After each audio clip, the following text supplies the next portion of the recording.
Nobody knew what was coming or quite how to feel about it.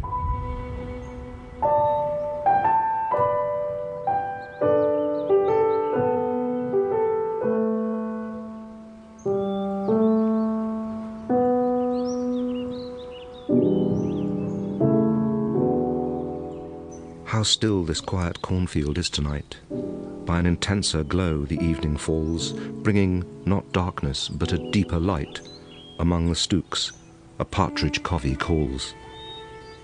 These homes, this valley spread below me here, the rooks, the tilted stacks, the beasts in pen, have been the heartfelt things past speaking dear to unknown generations of dead men, who, century after century, held these farms and, looking out to watch the changing sky, heard, as we hear, the rumours and alarms of war at hand and danger pressing nigh.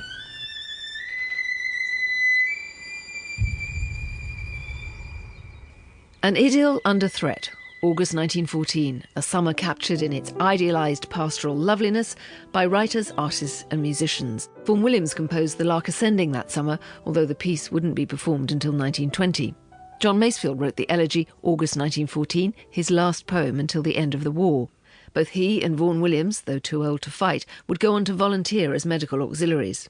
For the cultural establishment, it was a moment of fragility, a time to cherish and defend the values and places held dear. But then such anxiety wasn't new. For years there had been creeping unease that Britain, and in particular England's very fabric, was under threat. The Riddle of the Sands, Erskine Childers, 1903. It seems a wild scheme, I observed. Wild, in a way. So is any invasion. But it's thorough. It's German. No other country could do it. It's all dawning on me. By Jove! Danger. Conan Doyle, July 1914, Strand Magazine. It is an amazing thing that the English, who have the reputation of being a practical nation, never saw the danger to which they were exposed. There'd been a number of invasion scares over the course of the mid-19th century. Historian Dr. Katrina Pennell, author of A Kingdom United. Between 1870 and I would say about sort of 1909, 1910, you see a flood of invasion literature that characterises Germany as the potential enemy, both the enemy without, so potentially invading the UK, or the enemy within. There are famous invasion stories where the German enemy comes out of factories. They've been working as illegal immigrants, if you like, to use a modern-day term. National anxiety might find a metaphor in fantasies of espionage and invasion, but its roots were more complex. Concerns over Home Rule in Ireland, the rise of industrial unionism, and the activism of the suffragettes all chipped away at the apparent solidity of the political and economic establishment, adding domestic worries to historic preoccupations with Germany, or more specifically Prussia. Then at the beginning of August 1914, those disparate doubts became one certainty.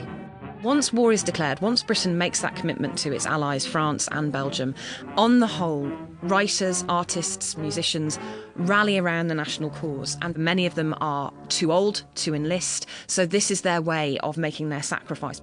In both Britain and Germany, there was an immediate flood of verse, professional and amateur, to newspapers, the most social media of 1914. In the Times and other British papers, the sentiment was robust, even bombastic.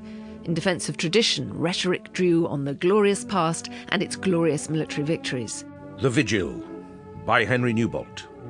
England, where the sacred flame burns before the inmost shrine, where the lips that love thy name consecrate their hopes and thine, where the banners of thy dead weave their shadows overhead, watch beside thine arms tonight, pray that God defend the right.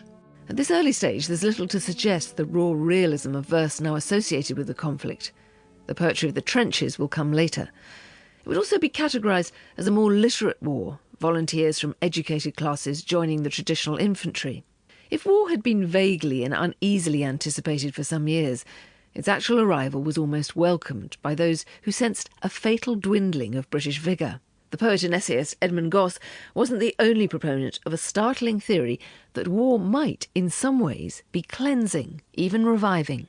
War is the great scavenger of thought. It is the sovereign disinfectant, and its red stream of blood is the Condy's fluid that cleans out the stagnant pools and clotted channels of the intellect.